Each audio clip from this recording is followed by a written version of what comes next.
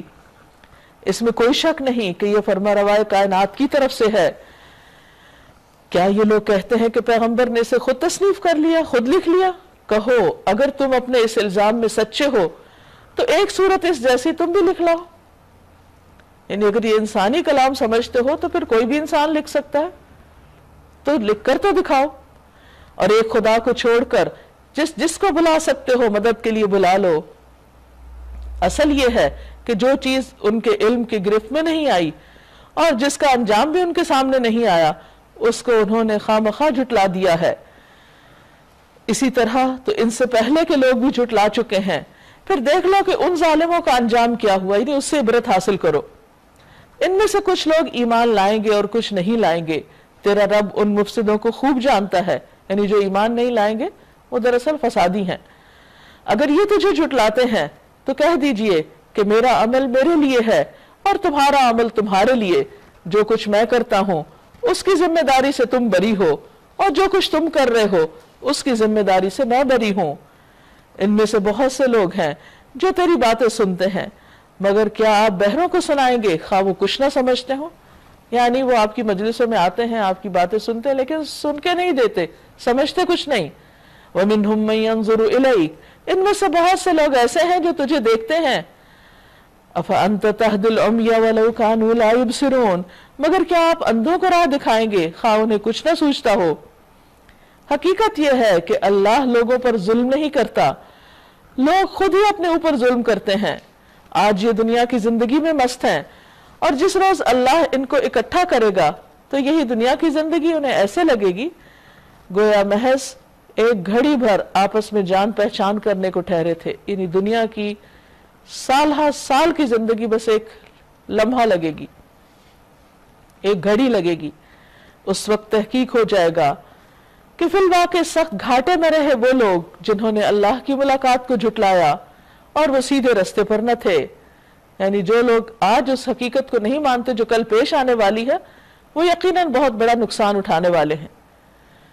جن برے نتائج سے ہم انہیں ڈرا رہے ہیں ان کا کوئی حصہ ہم آپ کے جیتے جی دکھا دیں یا اس سے پہلے ہی آپ کو اٹھا لیں، بہرحال آنا ان کو ہماری ہی طرف ہے، اور جو کچھ یہ کر رہے ہیں اللہ اس پر گواہ ہے۔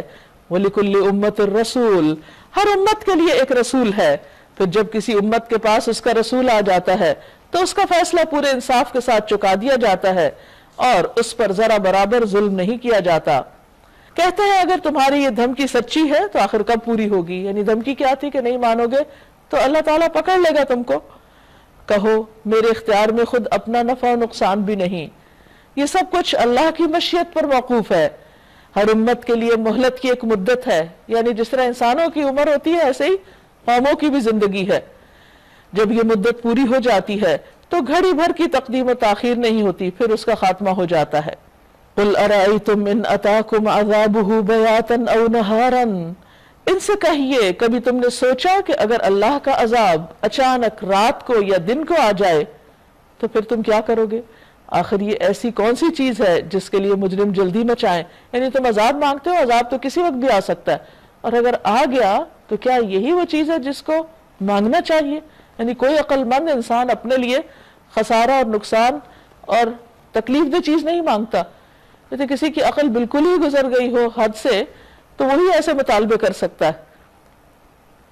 پھر ظالموں سے کہا جائے گا اب ہمیشہ کے عذاب کا مزہ چکھو، جو کچھ تم کماتے رہے ہو اس کی پاداش کے سوا اور کیا بدلہ تم کو دیا جا سکتا ہے؟ پھر پوچھتے ہیں کیا واقعی یہ سچ ہے؟ یعنی شک کا شکار ہے، لہذا بار بار، اور دل میں ان کے تردد بھی ہے، بے چینی بھی ہے، نہ مان کے دیتے اور نہ انکار کر کے ان کو کوئی قرار ہے۔ پوچھتے ہیں کیا واقعی یہ سچ ہے جو تم کہہ رہے ہو؟ کہو میرے رب کی قسم بالکل سچ ہے، اور تم اتنا بلبوتا نہیں رکھتے کہ اسے ظہور میں آنے سے روک دو، یعنی قیامت کو۔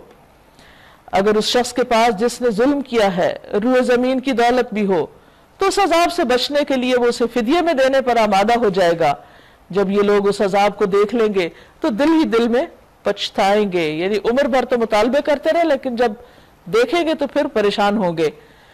مگر ان کے درمیان پورے انصاف سے فیصلہ کیا جائے گا، کوئی ظلم ان پر نہ ہوگا۔ سنو، آسمانوں اور زمین میں جو کچھ ہے اللہ کا ہے، سن رکھو، اللہ کا وعدہ سچا ہے مگر اکثر لوگ جانتے نہیں۔ وہی زندگی بخشتا ہے، وہی موت دیتا ہے، اور اسی کی طرف تم سب کو پلٹنا ہے۔ لوگو، تمہارے پاس تمہارے رب کی طرف سے نصیحت آ چکی ہے۔ یا ایھا الناس قد جاءتکم موعظۃ من ربکم وشفاء لما فی الصدور، یہ وہ چیز ہے جو دلوں کے امراض کی شفا ہے، یعنی یہ قرآن شفا ہے دلوں کی بیماریوں کے لیے، یعنی سینوں کے اندر جو گھٹن ہے، تنگی ہے، تکلیف ہے، بے چینی ہے، پریشانی ہے، غم ہے، دکھ ہے، ان سب بیماریوں کا علاج ہے، کیونکہ قرآن انسان کی سوچ کو، عقل کو جلا بخشتا ہے، انسان کے دل کو اطمینان اور قرار بخشتا ہے، اور انسان کو ان تمام تفکرات سے آگاہ کرتا ہے اور اس سے آزاد بھی کرتا ہے ایک بڑی فکر دے کر، یعنی آخرت کی۔ رسول اللہ صلی اللہ علیہ وسلم نے فرمایا، آگاہ رہو اے لوگو، میں ایک انسان ہوں، قریب ہے کہ میرے رب کا بھیجا ہوا میرے پاس آ جائے تو میں اسے قبول کروں، یعنی دنیا سے چلا جاؤں، اور میں تم میں دو بھاری چیزیں چھوڑ کے جا رہا ہوں۔ ان میں سے پہلی اللہ کی کتاب ہے جس میں ہدایت اور نور ہے، تم اللہ کی اس کتاب کو پکڑے رکھو اور اس کے ساتھ مضبوطی سے قائم رہو۔ اور آپ نے اللہ کی کتاب کی خوب رغبت دلائی، اور پھر آپ نے فرمایا دوسری چیز میرے اہل بیت ہیں۔ اور پھر اللہ کا اس پر شکر ادا کرنا چاہیے کہ اس نے ہماری زندگی میں ہمیں اس سے جوڑ دیا اور ہمیں اس کی سمجھ عطا کی اور اس کی طرف رہنمائی کی، کیونکہ جو اسے قبول کر لے ان کے لیے رہنمائی اور رحمت ہے۔ قل، آپ کہہ دیجئے، بفضل اللہ و برحمتہ، اللہ کے فضل اور اللہ کی رحمت پر، وبذالک فلیفرحوا، ان کو خوش ہو جانا چاہیے، کیونکہ پیچھے فرمانا شفاء لما فی الصدور وہدی ورحمۃ للمؤمنین، کہ شفا بھی ہے، ہدایت بھی ہے اور رحمت بھی ہے۔ جس کو یہ نصیب ہو جائے، جس کا اس کے ساتھ ایک کنیکشن بن جائے، جس کا اس کتاب کے ساتھ ایک تعلق بن جائے، پھر وہ شخص خوش قسمت ہے۔ اس کو اپنی قسمت پر ناز ہونا چاہیے کہ اللہ نے مرنے سے پہلے اس کو یہ دولت عطا کر دی، یہ نعمت دے دی۔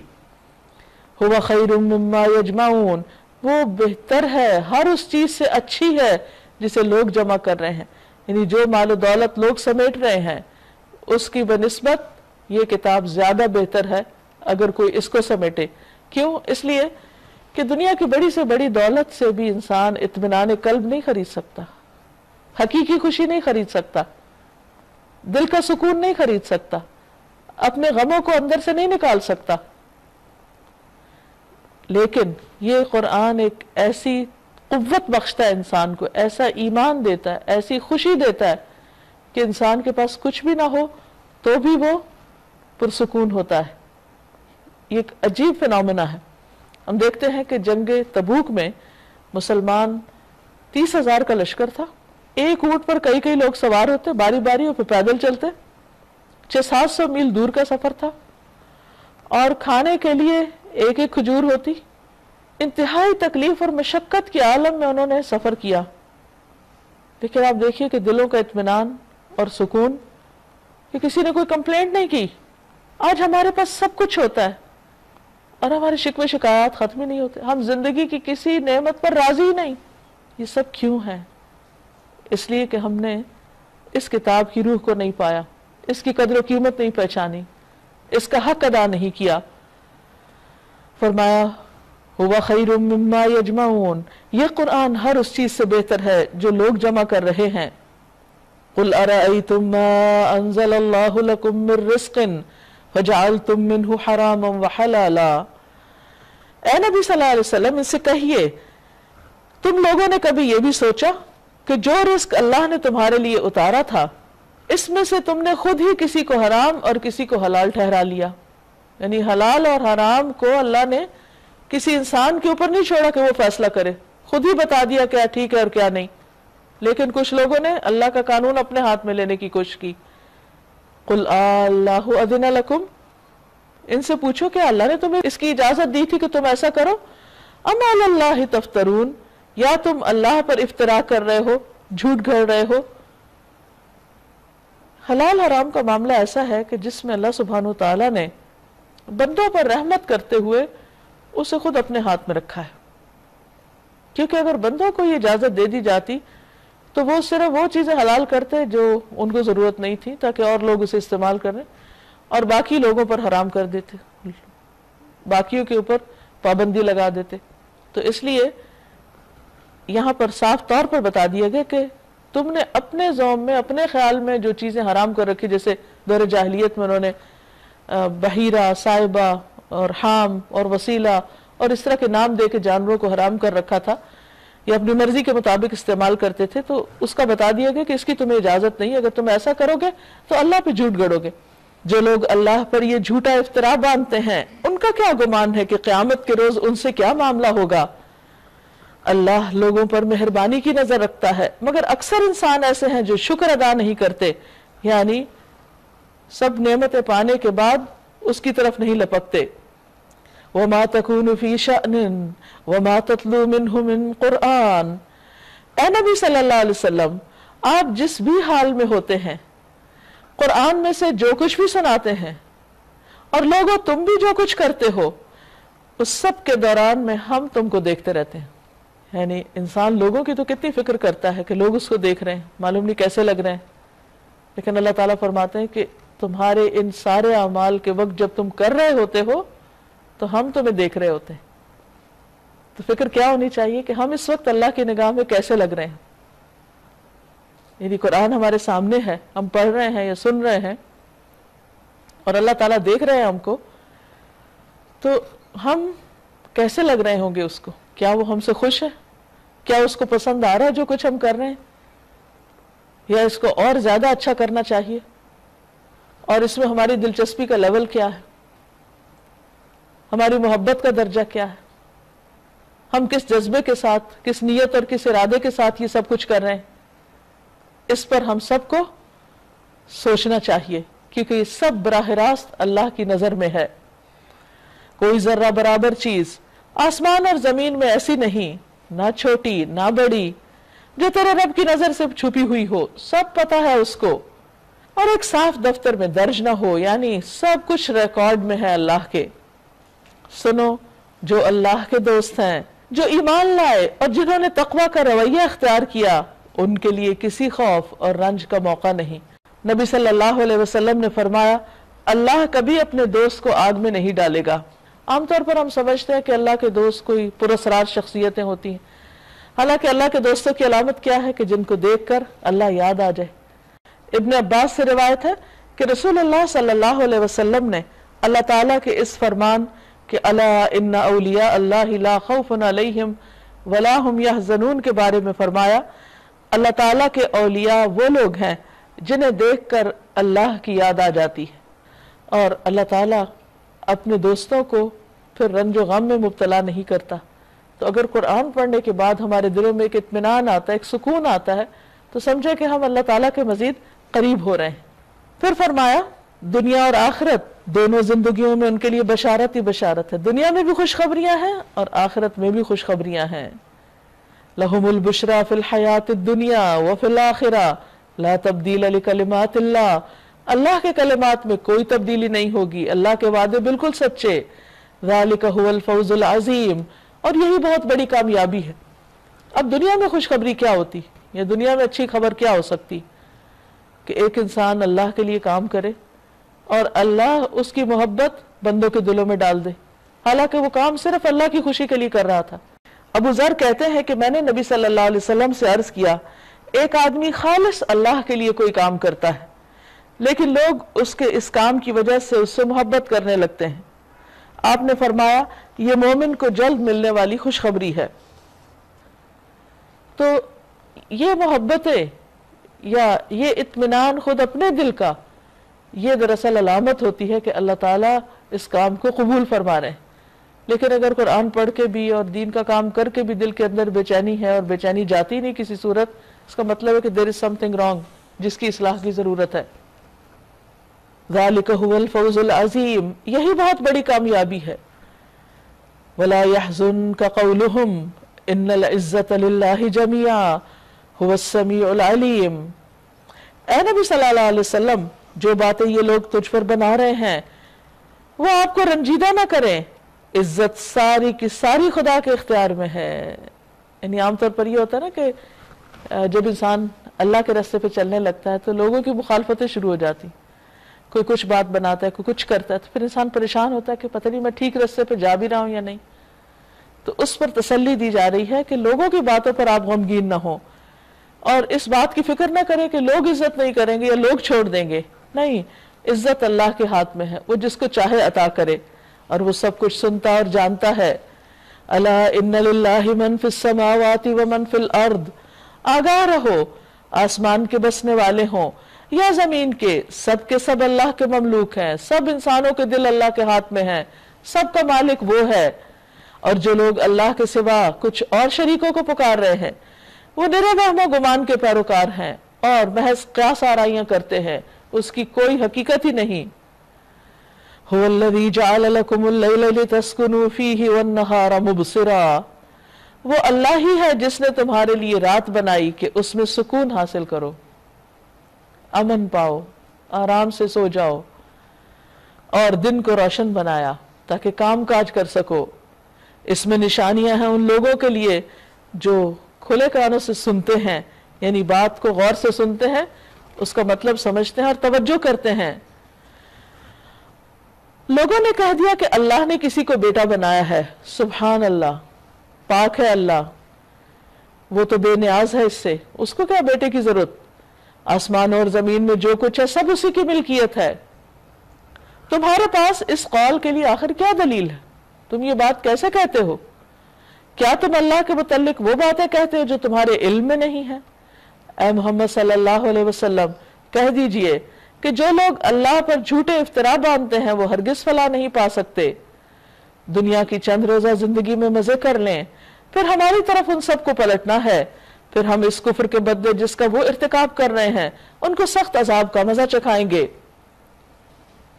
اب یہاں آئندہ کچھ پیغمبروں کے واقعات سنائے جائیں گے اور اس سے اللہ سبحانہ وتعالی بندوں کو سمجھائیں گے کہ کس طرح پچھلی قوموں سے سبق لو کہ انہوں نے جب اللہ کی نافرمانی کی تو ان کا انجام کیا ہوا. وَاتْلُ عَلَيْهِمْ نَبَأَ نُوحٍ، اور ان کو نوح علیہ السلام کا قصہ سنائیے، اس وقت کا قصہ جب اس نے اپنی قوم سے کہا کہ اے برادران قوم، اگر میرا تمہارے درمیان رہنا اور اللہ کی آیات سنا سنا کر تمہیں غفلت سے بیدار کرنا تمہارے لیے ناقابل برداشت ہو گیا ہے تو میرا اللہ پر بھروسہ ہے. یعنی مجھے فکر نہیں کہ تمہارا ریاکشن کیا ہے اور تم کیا کرتے اور کیا چاہتے ہو. تم اپنے ٹھہرائے ہوئے شریکوں کو ساتھ لے کر ایک متفقہ فیصلہ کر لو اور جو منصوبہ تمہارے پیش نظر ہو اس کو خوب سوچ سمجھ لو تاکہ اس کا کوئی پہلو تمہاری نگاہ سے پوشیدہ نہ رہے. پھر میرے خلاف اس کو عمل میں لے آؤ اور مجھے ہرگز مہلت نہ دو. یعنی یہ ایک چیلنج تھا لوگوں کو کہ میں اپنے کام سے باز آنے والا نہیں، تم میرے خلاف جو کرنا چاہتے ہو کر گزرو، کیونکہ میں اللہ پہ بھروسہ کرتا ہوں اس لیے میں تم سے نہیں ڈرتا. اور پیغمبروں کے اندر یہ جرأت ہوتی ہے کہ وہ سارے چیلنجز کو فیس کر لیتے ہیں اور ہر طرح کی مخالفتیں برداشت کرتے ہوئے اللہ کے حکم پر خوشی سے عمل کرتے ہیں.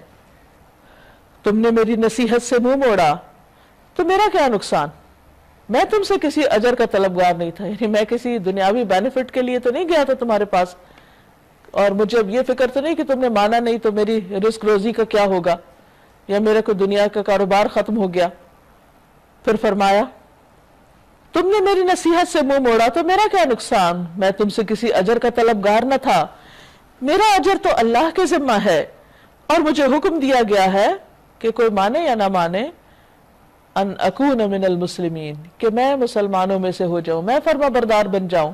انہوں نے اسے جھٹلایا اور نتیجہ یہ ہوا کہ ہم نے اسے اور ان لوگوں کو جو اس کے ساتھ کشتی میں تھے بچا لیا اور انہی کو زمین میں جانشین بنایا اور ان سب لوگوں کو غرق کر دیا جنہوں نے ہماری آیات کو جھٹلایا تھا. بس دیکھ لو کہ جنہیں متنبہ کیا گیا تھا اور پھر بھی انہوں نے نہیں مانا تو ان کا انجام کیا ہوا. ثم بعثنا من بعده رسلا الى قومهم فجاءوهم بالبينات پھر نوح علیہ السلام کے بعد ہم نے مختلف پیغمبروں کو ان کی قوموں کی طرف بھیجا، وہ ان کے پاس کھلی کھلی نشانیاں لے کر آئے، مگر جس چیز کو انہوں نے پہلے جھٹلا دیا تھا اسے پھر مان کر نہ دیا۔ اس طرح ہم حد سے گزرنے والوں کے دلوں پر ٹھپا لگا دیتے ہیں۔ یعنی حد سے گزرنے والے کون ہیں؟ جو ایک بار غلطی کرنے کے بعد پھر اپنی غلطی پہ اڑ جاتے ہیں، ہٹ دھرمی کرتے ہیں اور کسی طرح بھی مان کے نہیں دیتے۔ ثم بعثنا من بعدهم موسى وهارون الى فرعون وملئه بآياتنا فاستكبروا وكانوا قوما مجرمين۔ پھر ان کے بعد ہم نے موسیٰ اور ہارون علیہ السلام کو اپنی نشانیوں کے ساتھ فرعون اور اس کے سرداروں کی طرف بھیجا، مگر انہوں نے اپنی بڑائی کا گھمنڈ کیا، یعنی تکبر کا مظاہرہ کیا اور مان کے نہ دیا، اور وہ مجرم لوگ تھے۔ پس جب ہمارے پاس سے حق ان کے سامنے آیا تو انہوں نے کہا یہ تو کھلا جادو ہے۔ موسیٰ علیہ السلام نے کہا تم حق کو یہ کہتے ہو جبکہ وہ تمہارے سامنے آ گیا، کیا یہ جادو ہے؟ اسحر ھذا ولا یفلح الساحرون۔ حالانکہ جادوگر فلاح نہیں پایا کرتے، اور ان کے سامنے بھی سارا کچھ آ چکا تھا کہ سارے جادوگر سجدے میں گر پڑے تھے اور انہوں نے اپنی کمزوری اور غلطی کا اعتراف کر لیا تھا اور موسیٰ علیہ السلام کے معجزات کو مان گئے تھے، لیکن جن کے دلوں پہ پردے پڑے ہوئے تھے وہ نہ مانے۔ قالوا اجئتنا لتلفتنا عما وجدنا علیہ آباءنا۔ انہوں نے جواب میں کہا کیا تو اس لیے آیا ہے کہ ہمیں اس طریقے سے پھیر دے جس پر ہم نے اپنے باپ دادا کو پایا، اور زمین میں بڑائی تم دونوں کی قائم ہو جائے؟ یعنی الٹا ان کو بلیم کر دیا، بات کو اپنی اصل سے پھیر دیا۔ تمہاری بات تو ہم ماننے والے نہیں، صاف انکار کر دیا۔ اور فرعون نے اپنے آدمیوں سے کہا ہر ماہر فن جادوگر کو میرے پاس حاضر کرو۔ جب جادوگر آ گئے تو موسیٰ علیہ السلام نے ان سے کہا جو کچھ تمہیں پھینکنا ہے پھینکو۔ پھر جب انہوں نے اپنے انچر پھینک دیے تو موسیٰ علیہ السلام نے کہا جو کچھ تم نے پھینکا ہے یہ جادو ہے، اللہ ابھی اسے باطل کیے دیتا ہے، مفسدوں کے کام کو اللہ سدھرنے نہیں دیتا، اور اللہ اپنے فرمانوں سے حق کو حق کر دکھاتا ہے، خواہ وہ مجرموں کو کتنا ہی ناگوار کیوں نہ ہو۔ فما آمن لموسیٰ الا ذریۃ من قومہ علی خوف من فرعون وملئہم ان یفتنہم۔ پھر دیکھو کہ موسیٰ علیہ السلام کو اس کی قوم میں سے چند نوجوانوں کے سوا کسی نے نہ مانا، فرعون کے ڈر سے اور خود اپنی قوم کے سربراوردہ لوگوں کے ڈر سے، جنہیں خوف تھا کہ فرعون ان کو عذاب میں مبتلا کرے گا۔ یہ ایک حقیقت ہے کہ ہر دور میں پیغمبروں کا ساتھ دینے والے ینگ لوگ ہی تھے، کیونکہ ان کے اندر زیادہ جرت ہوتی، طاقت ہوتی، قوت ہوتی، وہ سمجھتے ہیں مقابلہ کر سکتے ہیں۔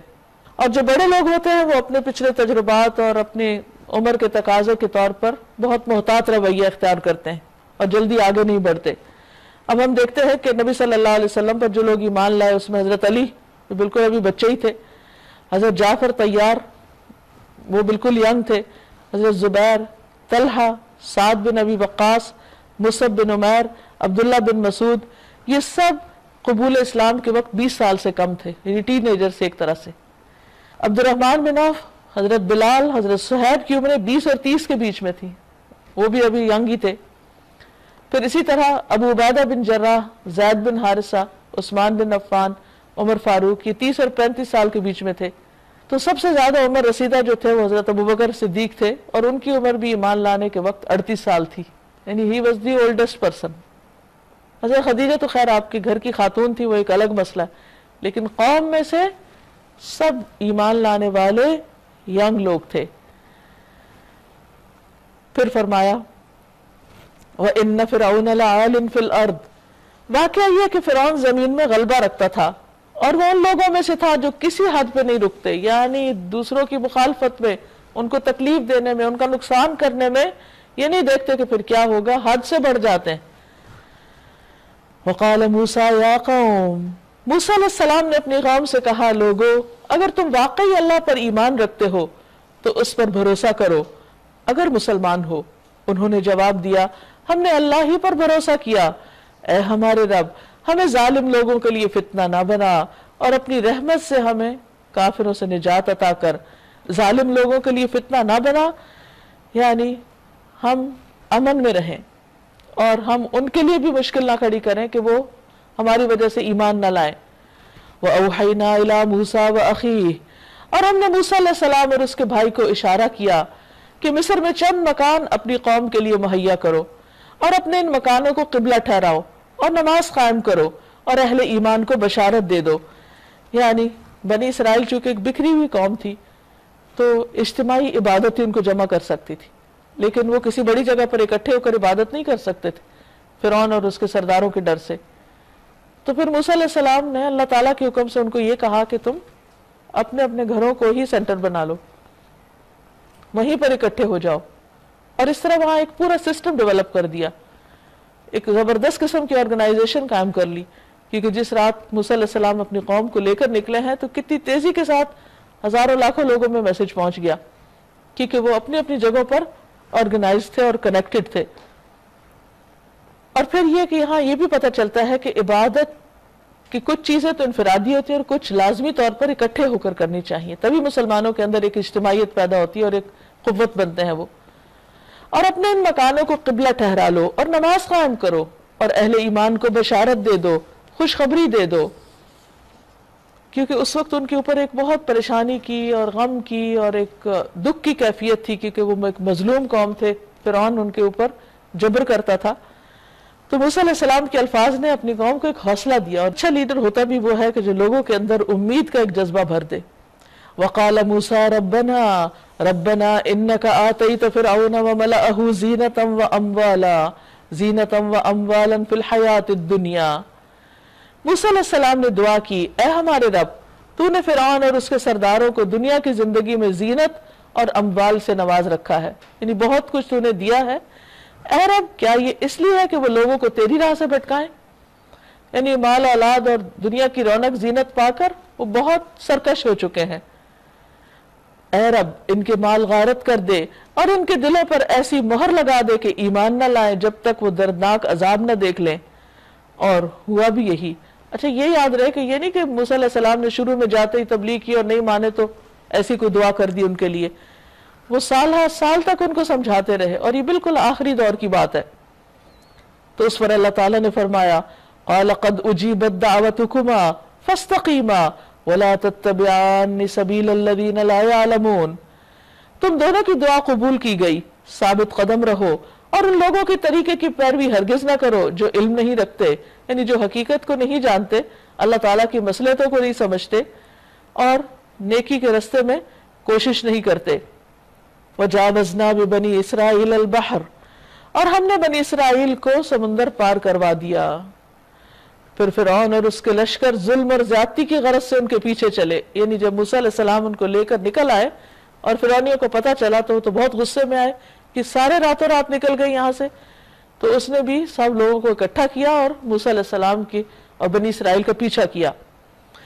حتیٰ کہ جب فرعون ڈوبنے لگا تو بول اٹھا، میں نے مان لیا خداوند حقیقی کو، اس کے سوا کوئی نہیں جس پر یہ بنی اسرائیل ایمان لائے، اور میں بھی سر اطاعت جھکا دینے والوں میں سے ہوں.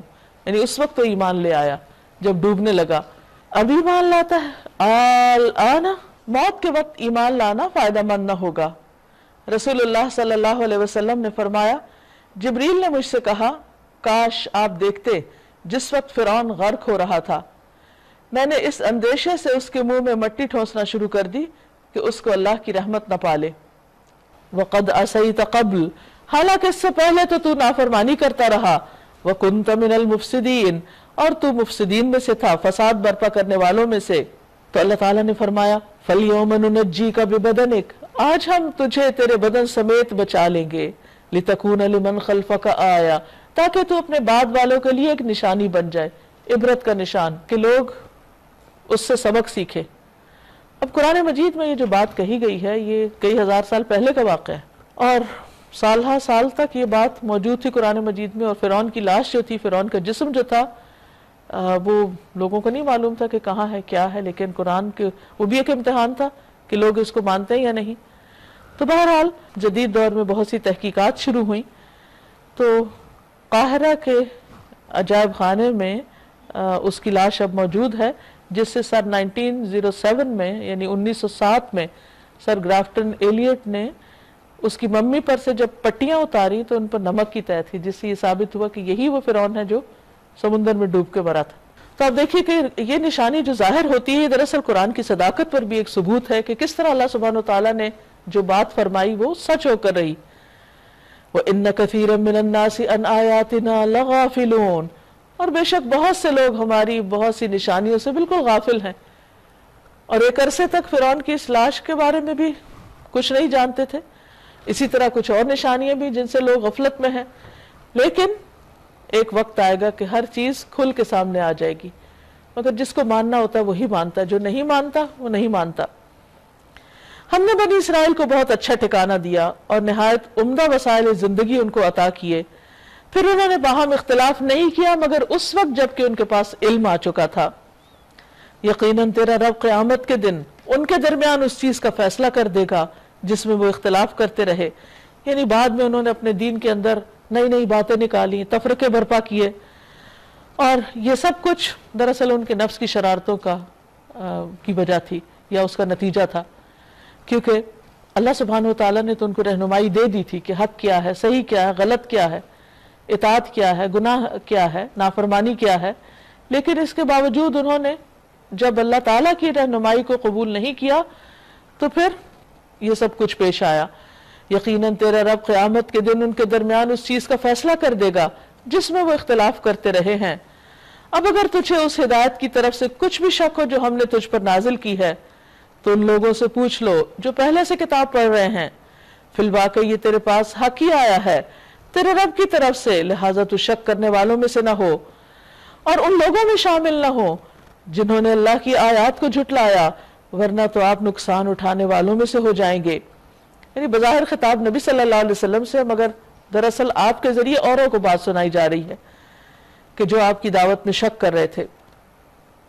ان الذین حقت علیہم کلمۃ ربک لا یؤمنون، حقیقت یہ ہے کہ جن لوگوں پر تیرے رب کا قول سچا ہو گیا، ثابت ہو گیا، وہ ایمان نہیں لائیں گے، خواہ ان کے سامنے کوئی بھی نشانی آ جائے، جب تک کہ دردناک عذاب سامنے آتا نہ دیکھ لیں۔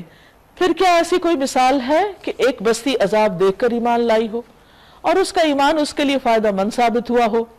یونس علیہ السلام کی قوم کے سوا، یونس علیہ السلام جن کا بائبل میں نام یونا ہے یا جونا ہے، اور یہ حضرت مسیح علیہ السلام سے پہلے دنیا میں تشریف لائے تھے اور عراق والوں کی ہدایت کے لیے نینوا میں ان کو مبعوث کیا گیا تھا، اور اس کے کھنڈرات آج بھی دنیا میں موجود ہیں۔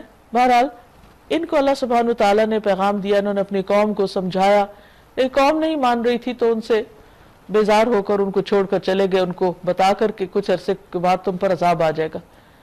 یہ جب وہاں سے نکلے تو آگے سمندر میں جا کر مچھلی نے ان کو نگل لیا، اور پیچھے سے قوم ڈر گئی کہ پیغمبر ناراض ہو کر چلا گیا ہے اور اس نے ہمیں ایک مہلت دی ہے کہ بس اتنے دن کے بعد تم پہ عذاب آ جائے گا، تو فوراً اللہ کے حضور سجدے میں گر پڑے، معافی مانگنے لگے، تو ان کی معافی قبول ہو گئی۔ اس کے برعکس قوم سمود کو جب ان کے پیغمبر نے بتایا کہ بس 3 دن ہے تمہارے پاس مہلت، اب توبہ کر لو، لیکن ان میں سے کسی نے توبہ نہیں کی تو وہ اللہ کے عذاب کا شکار ہو گئے۔ بہرحال کہ دنیا میں ایک مثال ایسی ہے کہ جس بستی پر عذاب آنے والا تھا تو ان کی توبہ کی وجہ سے وہ عذاب ان سے ٹل گیا۔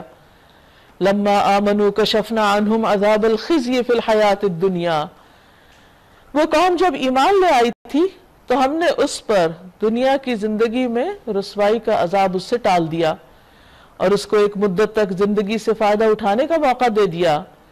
وَلَوْ شَاءَ رَبُّكَ لَآمَنَ مَنْ فِي الْأَرْضِ كُلُّهُمْ جَمِيعًا، اگر تیرے رب کی مشیت یہ ہوتی کہ زمین میں سب مومن اور فرمانبرداری ہوں تو سارے اہل زمین ایمان لے آئے ہوتے، پھر کیا تو لوگوں کو مجبور کرے گا کہ وہ مومن ہو جائیں؟ وَمَا كَانَ لِنَفْسٍ أَن تُؤْمِنَ إِلَّا بِإِذْنِ اللَّهِ، کوئی نفس ایسا نہیں کہ اللہ کے اذن کے بغیر ایمان لا سکے، یعنی اللہ سبحانہ وتعالیٰ کی توفیق سے ہی ایمان نصیب ہوتا ہے۔ اور اللہ کا طریقہ یہ ہے کہ جو لوگ عقل سے کام نہیں لیتے، اس کی نشانیاں نہیں دیکھتے، غور و فکر نہیں کرتے، وہ ان پر گندگی ڈال دیتا ہے، یعنی ان کو پھر توفیق نہیں دیتا، سوچنے سمجھنے کی صلاحیت ان کی کام نہیں کرتی۔ ان سے کہیے زمین اور آسمانوں میں جو کچھ ہے آنکھیں کھول کر دیکھو، اور جو لوگ ایمان لانا ہی نہیں چاہتے ان کے لیے نشانیاں اور تنبیہات آخر کیا مفید ہو سکتی ہیں؟ یعنی جن کا دل ہی کھوٹا ہے اور ان کی نیت ہی خراب ہے، ان کے لیے نشانیاں پھر کوئی معنی نہیں رکھتی، وہ ان سے کوئی فائدہ نہیں اٹھائیں گے۔ اب یہ لوگ اس کے سوا اور کس چیز کے منتظر ہیں کہ وہی برے دن دیکھے جو ان سے پہلے کے گزرے ہوئے لوگ دیکھ چکے۔ ان سے کہیے اچھا انتظار کرو، میں بھی تمہارے ساتھ انتظار کرتا ہوں۔ پھر جب ایسا وقت آتا ہے تو ہم اپنے رسولوں کو اور ان لوگوں کو بچا لیا کرتے ہیں جو ایمان لائے ہوں۔ ہمارا یہی طریقہ ہے اور ہم پر حق ہے کہ مومنوں کو بچا لیں۔ حقا علینا ننجی المؤمنین، یعنی ہمیشہ ایسا ہی ہوا کہ جب کسی قوم کی طرف کوئی پیغمبر بھیجا گیا تو اس کی پکار پر جنہوں نے لبیک کہا، آخر کار جب اس قوم پر عذاب آیا تو بچے وہی جنہوں نے پیغمبر کی بات مانی تھی۔ اے نبی صلی اللہ علیہ وسلم کہہ دیجئے کہ لوگو اگر تم ابھی تک میرے دین کے متعلق کسی شک میں ہو تو سن لو کہ تم اللہ کے سوا جن کی بندگی کرتے ہو میں ان کی بندگی نہیں کرتا، بلکہ صرف اسی خدا کی بندگی کرتا ہوں جس کے قبضے میں تمہاری موت ہے۔ مجھے حکم دیا گیا ہے کہ میں ایمان لانے والوں میں سے ہوں، اور مجھ سے فرمایا گیا ہے کہ یکسو ہو کر اپنے آپ کو ٹھیک ٹھیک اس دین پر قائم کر لو، اور ہرگز ہرگز مشرکین میں سے نہ ہونا، یعنی ان لوگوں میں سے نہیں ہونا جو اللہ کی ذات، حقوق، صفات میں شرک کریں۔ وَلَا تَدْعُ مِن دُونِ اللَّهِ مَا لَا يَنفَعُكَ وَلَا يَضُرُّكَ، اور اللہ کو چھوڑ کر کسی ایسی ہستی کو نہ پکارنا جو فائدہ نہ پہنچا سکتی ہو نہ نقصان دے سکتی ہو۔ اگر آپ ایسا کریں گے تو ظالموں میں سے ہوں گے۔ آپ ایسا کرنے والے نہیں تھے، لیکن آپ کے ذریعے سب کو بتایا جا رہا ہے کہ یہ طریقہ درست نہیں۔ اگر کوئی بھی یہ کام کرے گا تو وہ اللہ کی پکڑ سے بچ نہ سکے گا۔ وَإِن يَمْسَسْكَ اللَّهُ بِضُرٍّ فَلَا كَاشِفَ لَهُ إِلَّا هُوَ، اور اگر اللہ آپ کو کسی مصیبت میں ڈالنے کا ارادہ کر لے تو خود اس کے سوا کوئی نہیں جو اس مصیبت کو ٹال دے، اور اگر وہ تیرے حق میں کسی بھلائی کا ارادہ کرے تو اس کے فضل کو بھی کوئی پھیرنے والا نہیں۔ اور یہ ایک بہت بڑی حقیقت ہے جس سے عام طور پر لوگ غافل رہتے ہیں، اور وہ سمجھتے ہیں کہ شاید نفع نقصان لوگوں کے ہاتھوں میں ہے، حالانکہ دراصل اس کا مالک اللہ ہے۔ وہ اپنے بندوں میں سے جس کو چاہتا ہے اپنے فضل سے نوازتا ہے، اور وہ درگزر کرنے والا اور رحم فرمانے والا ہے۔ اے محمد صلی اللہ علیہ وسلم آپ کہہ دیجئے لوگو تمہارے پاس تمہارے رب کی طرف سے حق آ چکا ہے، اب جو سیدھی راہ اختیار کرے اس کی راست روی اسی کے لیے فائدہ مند ہے، اور جو گمراہ رہے اس کی گمراہی اسی کے لیے تباہ کن ہے، اور میں تمہارے اوپر کوئی حوالہ دار نہیں ہوں۔ اور اے نبی صلی اللہ علیہ وسلم آپ اس ہدایت کی پیروی کیے جائیں جو آپ کی طرف وحی کے ذریعے بھیجی جا رہی ہے۔ وَاتَّبِعْ مَا يُوحَىٰ إِلَيْكَ وَاصْبِرْ حَتَّىٰ يَحْكُمَ اللَّهُ، اس وقت تک صبر کیجئے جب تک اللہ فیصلہ کر دے۔ وَهُوَ خَيْرُ الْحَاكِمِينَ، اور وہی بہترین فیصلہ کرنے والا ہے۔ سورۃ ہود، نبی صلی اللہ علیہ وسلم نے فرمایا تھا کہ سورۃ ہود اور اس جیسی اور سورتوں نے مجھے بوڑھا کر دیا ہے۔ حقیقت یہ ہے کہ سورۃ ہود میں ایسے مضامین ہیں کہ جو انسان اگر پڑھے تو واقعی اس کے لیے بہت فکر مندی کا ذریعہ ہے۔ بسم اللہ الرحمن الرحیم، الف لام را، کتاب احکمت آیاتہ ثم فصلت من لدن حکیم خبیر۔ الف لام را فرمان ہے ایک، یعنی اللہ کی کتاب جس کی آیتیں پختہ اور مفصل ارشاد ہوئی ہیں، یعنی اس کلام کے اندر الفاظ اور معانی اور اس کی تراکیب ہر چیز بہت ہی مناسب اور جچی تلی ہے، بہترین طریقے سے صاف صاف بیان کرنے والی، ایک دانا اور باخبر ہستی کی طرف سے کہ تم نہ بندگی کرو مگر صرف اللہ کی، اور میں تم کو خبردار کرنے والا بھی ہوں اور خوشخبری دینے والا بھی۔ اور یہ کہ تم اپنے رب سے معافی چاہو اور اس کی طرف پلٹ آؤ تو وہ ایک خاص مدت تک تم کو اچھا سامان زندگی دے گا، یعنی دنیا میں بھی تم نعمتوں سے فائدہ اٹھاؤ گے، اور ہر صاحب فضل کو اس کا فضل عطا کرے گا۔